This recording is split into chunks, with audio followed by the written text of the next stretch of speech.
Le Coran en français, essai de traduction par le professeur Mohammed Hamidullah. Sourate 14, Ibrahim, Abraham. Au nom d'Allah, le tout miséricordieux, le très miséricordieux. Alif, Lam, Ra. Voici un livre que nous avons fait descendre sur toi, afin que par la permission de leur Seigneur, tu fasses sortir les gens des ténèbres vers la lumière, sur la voie du Tout-Puissant, du digne de louange. Allah à qui appartient tout ce qui est dans les cieux et sur la terre. Et malheur aux mécréants, pour un dur châtiment qu'ils subiront. Ceux qui préfèrent la vie d'ici-bas à l'au-delà obstruent aux gens le chemin d'Allah et cherchent à le rendre tortueux, ceux-là sont loin dans l'égarement. Et nous n'avons envoyé de messagers qu'avec la langue de son peuple, afin de les éclairer. Allah égare qui il veut, et il guide qui il veut, et c'est lui le Tout-Puissant, le Sage.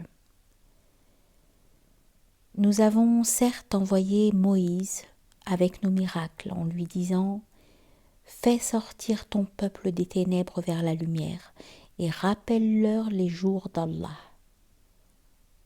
Dans tout cela, il y a des signes pour tout homme plein d'endurance et de reconnaissance. Rappelle-toi quand Moïse dit à son peuple « Rappelez-vous le bienfait d'Allah sur vous quand il vous sauva des gens de Pharaon, qui vous infligeaient le pire châtiment. Il massacrait vos fils et laissait en vie vos filles. Il y avait là une dure épreuve de la part de votre Seigneur. Et lorsque votre Seigneur proclama « Si vous êtes reconnaissants, très certainement j'augmenterai mes bienfaits pour vous, mais si vous êtes ingrats, mon châtiment sera terrible. » Et Moïse dit « Si vous êtes ingrats, vous, ainsi que tous ceux qui sont sur la terre, sachez qu'Allah se suffit à lui-même et qu'il est digne de louange. Ne vous est-il pas parvenu le récit de ceux d'avant vous, du peuple de Noé, des Had, des Thamoud, et de ceux qui vécurent après eux et que seul Allah connaît? Leur messager vint à eux avec des preuves, mais ils dirent, ramenant leurs mains à leur bouche, « Nous ne croyons pas au message avec lequel vous avez été envoyés, et nous sommes au sujet de ce à quoi vous nous appelez dans un doute vraiment troublant. » Leurs messagers dirent, « Y a-t-il un doute au sujet d'Allah, créateur des cieux et de la terre, qui vous appelle pour vous pardonner une partie de vos péchés et vous donner un délai jusqu'à un terme fixé ?» Les mécréants répondirent « Vous n'êtes que des hommes comme nous. Vous voulez nous empêcher de ce que nos ancêtres adoraient. Apportez-nous donc une preuve évidente. » Leurs messagers leur dirent « Certes, nous ne sommes que des humains comme vous, mais Allah favorise qui il veut parmi ses serviteurs. Il ne nous appartient de vous apporter quelques preuves que par la permission d'Allah. Et c'est en Allah que les croyants doivent placer leur confiance. Et qu'aurions-nous à ne pas placer notre confiance en Allah, alors qu'il nous a guidés sur les sentiers que nous devions suivre?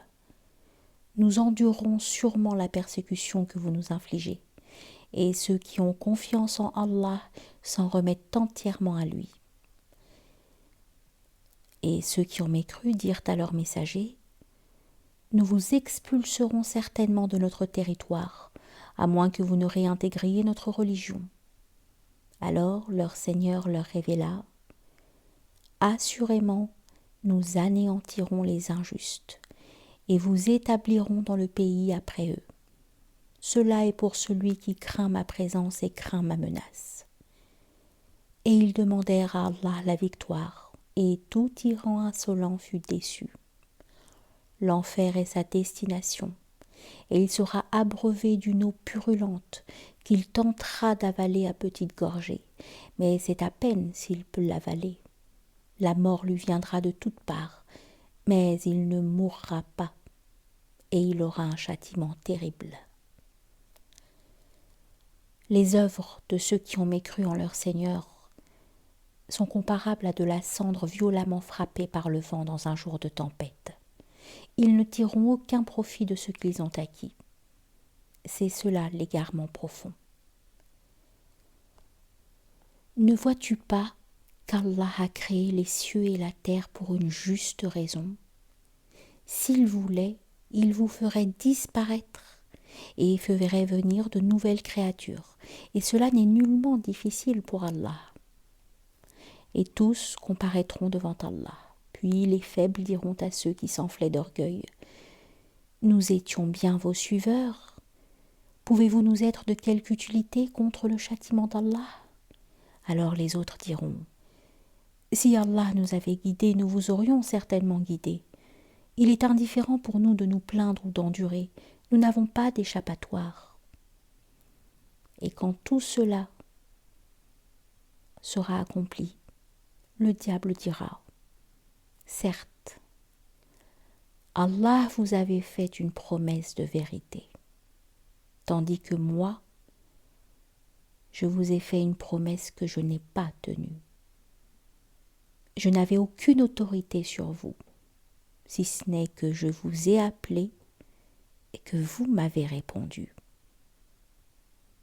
Ne me faites donc pas de reproches, mais faites-en à vous-même. Je ne vous suis d'aucun secours, et vous ne m'êtes d'aucun secours.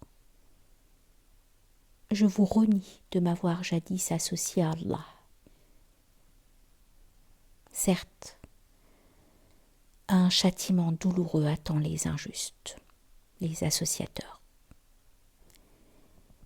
Et on fera entrer ceux qui croient et font de bonnes œuvres dans les jardins sous lesquels coulent les ruisseaux, pour y demeurer éternellement par permission de leur Seigneur.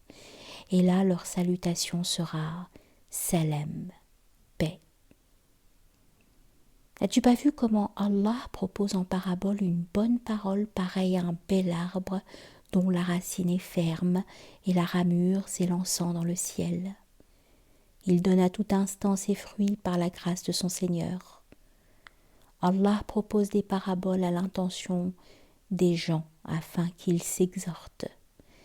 Et une mauvaise parole est pareille à un mauvais arbre, déraciné de la surface de la terre et qui n'a point de stabilité. Allah a affermi les croyants par une parole ferme dans la vie présente et dans l'au-delà, tandis qu'il égare les injustes. Et Allah fait ce qu'il veut. Ne vois-tu point ceux qui troquent les bienfaits d'Allah contre l'ingratitude et établissent leur peuple dans la demeure de la perdition, l'enfer où ils brûleront? Et quel mauvais gîte! Et ils ont donné à Allah des égaux afin d'égarer les gens de son sentier. Dis, jouissez de cette vie, car votre destination sera le feu.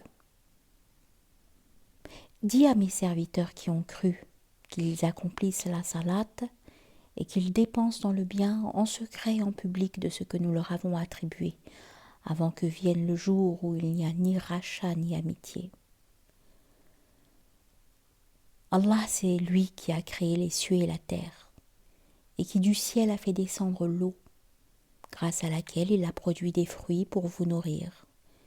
Il a soumis à votre service les vaisseaux, qui par son ordre voguent sur la mer, et il a soumis à votre service les rivières. Et pour vous, il a assujetti le soleil et la lune à une perpétuelle révolution. Et il vous a assujetti la nuit et le jour. Il vous a accordé de tout ce que vous lui avez demandé.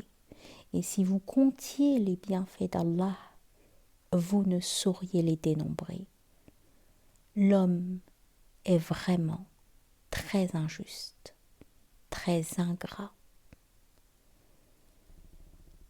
Et rappelle-toi quand Abraham dit « Ô mon Seigneur, fais de cette cité un lieu sûr et préserve-moi ainsi que mes enfants de l'adoration des idoles.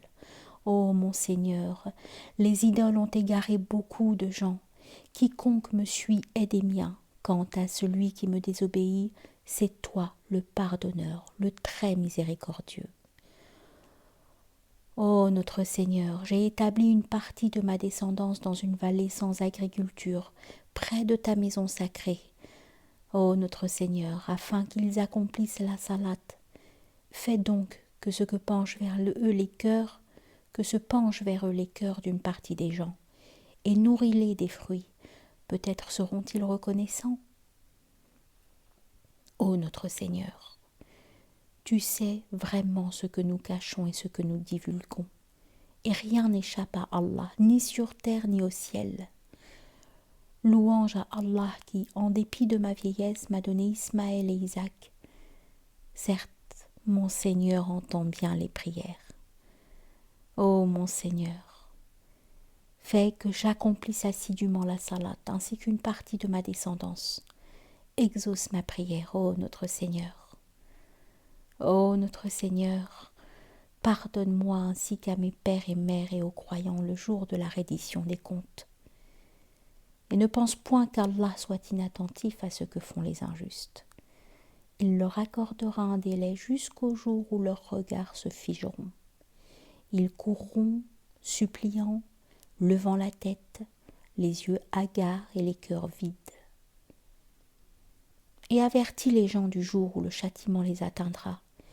Et ceux qui auront été injustes diront « Ô notre Seigneur, accorde-nous un court délai, nous répondrons à ton appel et suivrons les messagers. » N'avez-vous pas juré auparavant que vous ne deviez jamais disparaître ? Et vous avez habité les demeures de ceux qui s'étaient fait du tort à eux-mêmes. Il vous est apparu en toute évidence comment nous les avions traités, et nous vous avons cité les exemples. Ils ont certes comploté, or leur complot est inscrit auprès d'Allah, même si leur complot est assez puissant pour faire disparaître les montagnes. Ne pense point qu'Allah manque à sa promesse envers ses messagers. Certes, Allah est tout-puissant et détenteur du pouvoir de punir, au jour où la terre sera remplacée par une autre, de même que les cieux, et où les hommes comparaîtront devant Allah l'unique, le dominateur suprême. Et ce jour-là, tu verras les coupables enchaînés les uns aux autres. Leur tunique sera de goudron, et le feu couvrira leur visage. Tout cela afin qu'Allah rétribue chaque âme de ce qu'elle aura acquis. Certes, Allah est prompt dans ses comptes. Ceci est un message pour les gens, afin qu'ils soient avertis, qu'ils sachent qu'il n'est qu'un Dieu unique, et pour que les doués d'intelligence s'exhortent.